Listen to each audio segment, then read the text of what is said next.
ઉપલેટા ક્ષત્રિય રાજપૂત સમાજ દ્વારા પીટી જાડેજા ઉપર જે પાસાના કાયદા હેઠળ જેલમાં મોકલી આપવામાં આવ્યા છે તે તાત્કાલિક છોડાવવામાં આવે તેવી માંગ સાથે મામલતદારને આવેદનપત્ર અપાયું। અખિલ ગુજરાત રાજપૂત યુવા આંતરરાષ્ટ્રીય અધ્યક્ષ પીટી જાડેજા રજપૂત સમાજના પ્રતિષ્ઠિત વ્યક્તિ અને અસ્મિતા આંદોલનમાં ખૂબ જ તન મન ધનથી લડતમાં સાથે હતા। હજારો જરૂરિયાતમંદ દીકરીઓના સમૂહ લગ્ન કરાવી રાજપૂત સમાજ અને 18 વર્ણના લોકોને આર્થિક સહાય કરનાર એવા પીટી જાડેજાને સામાન્ય કેસમાં પાસા કલમ લગાવીને ધરપકડ કરવામાં આવી છે। સમગ્ર ક્ષત્રિય રાજપૂત સમાજ માટે આંચકો સમાન છે અને દુઃખદ ઘટના છે। ઉપલેટા મામલતદારને આવેદનપત્ર પાઠવવામાં આવ્યું હતું। રિપોર્ટર ભાવેશ ગોહિલ, ઉપલેટા। હું જયદેવ શિવાળા ગધેતર। આજરોજ મામલતદાર કચેરીએ અમે આવેદનપત્ર આપ્યું છે। એક પીટી જાડેજા આંતરરાષ્ટ્રીય યુવા અખિલ ગુજરાત યુવા પ્રમુખ એવા પીટી જાડેજા સાહેબને જ્યારે નહીં જેવી બાબતની અંદર પાસાના કાયદા લગાડી અને અચાનક એની ધરપકડ કરી છે, ત્યારે આજે અમારા તમામ ગુજરાતના ક્ષત્રિય સમાજને એક કલંકિત થાય એવું આ સરકારે એવું વર્તન કર્યું છે। જ્યારે અમારા ઘણા બધા સમાજના ઘણા આગેવાનો એને પણ આવી રીતે ફસાવવામાં આવ્યા છે, ત્યારે હવે અમારો અંત આવી ગયો છે કે ક્ષત્રિય સમાજ માટે કેમ આવો અન્યાય થાય છે।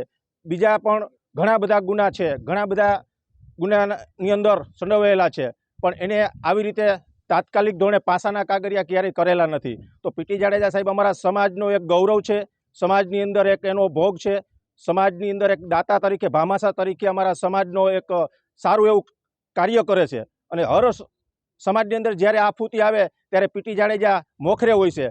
એટલે એમનું આજે અમને એવું લાગે છે કે કાંઈક સરકારને એવું લાગે છે કે આ સમાજનો આગેવાન છે તો આને પાછો પાડવો અને આને ઇજ્જત ઉપર હાથ નાખો, તો એ પીટી જાડેજાની ઇજ્જત ઉપર હાથ નથી નાખ્યો, સમસ્ત ગુજરાતના રાજપૂત સમાજમાંથી આ એક એની આબરૂ ઉપર હાથ નાખેલો છે। એટલે અમને આજે એવો અમારા આખા ઉપલેટા રાજપૂત સમાજ તમામ પાંખું એટલે તમામ જ્ઞાતિ પણ અમારી સાથે છે, એવી રીતે અમે આજે આવેદનપત્ર આપી અને પીટી જાડેજાને ન્યાય મળે, તાત્કાલિક ધોરણે ન્યાય મળે એવું અમે આજે આવેદનપત્ર આપ્યું છે અને સમસ્ત ક્ષત્રિય સમાજ આ રોષે છે। આથી વિશેષ કદાચ ન્યાય નહીં આપે તો અમે રોડ પર ઉતરી અને ગાંધી ચીમકી દ્વારા અમે આંદોલન પર કરશું એવી પણ અમારી તાકાત છે। હું વાળા કાકુભાઈ ગામ ચરેલિયા રાજપૂત સમાજ આજે એકતા અખંડિતતાને લઈ અને જે પીટી જાડેજા સાહેબને જે અન્યાય થયો છે એ અન્યાયને દૂર કરવા માટે અત્યારે અમે આખા રાજપૂત સમાજ અત્યારે અહીંયા આવી અને મામલતદાર કચેરી આવેદનપત્ર દેવા આવ્યા છીએ। અમે તો રાજપૂત સમાજે તો બલિદાનો આપ્યા છે, એનો ઇતિહાસ કંઈક ગવા છે અને અમે અત્યારે જે પીટી જાડેજા સાહેબને ખોટી રીતે ફસાવી અને રાત્રે જે એને લઈ ગયા એ પીટી જાડેજા સાહેબને નથી લઈ ગયા, પણ રાજપૂત સમાજને કલંકરૂપ આ કિસ્સો તમે બનાવી દીધો છે। માટે સરકારશ્રીને હું આવેદન કરું છું, આ સરકારને એક વિનંતી કરું છું કે જલ્દી સે જલ્દી પીટી જાડેજા સાહેબને નિવૃત્ત કરવામાં આવે એવી અમારી સર્વ રાજપૂત સમાજની માંગણી અને લાગણી છે। કારણ કે आत्मसम्मान की गौरव गाथा, आत्मसम्मान की गौरव गाथा जिसने राजपूत समाज के दिल पर लिखी है वो पीटी जाडेजा साहब है, वो पीटी जाडेजा साहब है। जय माताजी।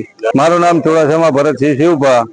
आज रोज उपलेटा तालुकाना તમામ ગામના ક્ષત્રિય સમાજના આગેવાનો એક આવેદનપત્ર દેવા આવ્યા છે। જે પીટી જાડેજા માટે અન્યાય થયો છે, જે અમારા સમાજના ભામાસા ગણો તેના માટે અડધી રાતે એને ધરપકડ કરી અને પાસાના તાત્કાલિક ધોરણે કાગરે કરીને સાબરમતી જેલમાં ધકેલવામાં આવ્યા। જે અન્યાય થયો છે અમારી માટે, એના માટે અમે ન્યાય માટે આવેદનપત્ર આપેલું છે અને અમારા ઇતિહાસ બલિદાન અમે દીધા છે।